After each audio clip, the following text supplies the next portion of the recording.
If Brexit is supposed to be about taking back control, then what happened at this summit was nothing short of a humiliation for Theresa May.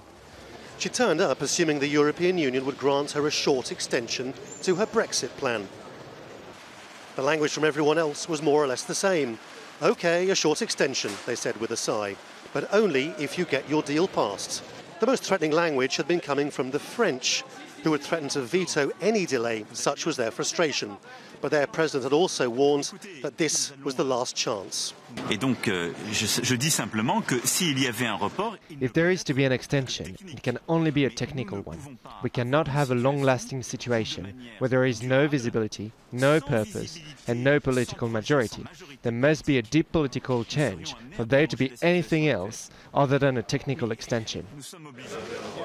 But when May gave her pitch, it all went wrong. She refused to tell the other leaders what she would do if her plan fails yet again. So she was ushered from the room, and the EU started to change its plans. There's a fairly even split between those who believe that if her deal collapses next week for the final time, Theresa May will simply throw caution to the wind and announce that the UK is leaving the European Union with no deal at all. And others who think that that is simply so inconceivable that she must have some sort of alternative arrangement. EU leaders asked her straight out at this meeting if she had a plan B, and as usual, she refused to answer. The EU assumes she will lose her vote again, not least because in her address to the British people, she managed to blame Parliament for not agreeing with her, infuriating the very politicians whose support she needs.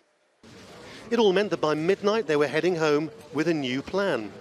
If the deal passes, the UK leaves in May. If not, Brexit Day moves from next Friday to April the 12th. That gives Parliament more time to get the Prime Minister out of the way and find a new plan. And that could lead to the UK staying in the EU for the rest of the year.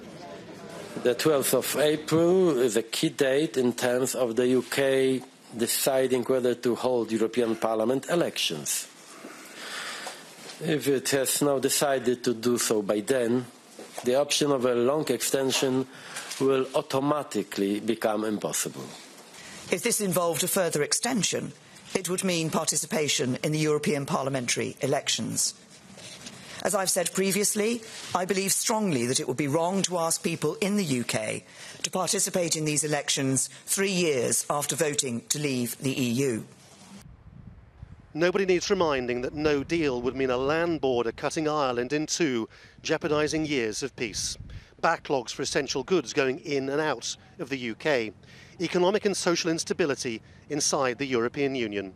What happened here was that the EU gave the British Parliament more time to stop it all from happening, and the Prime Minister could be on her way out.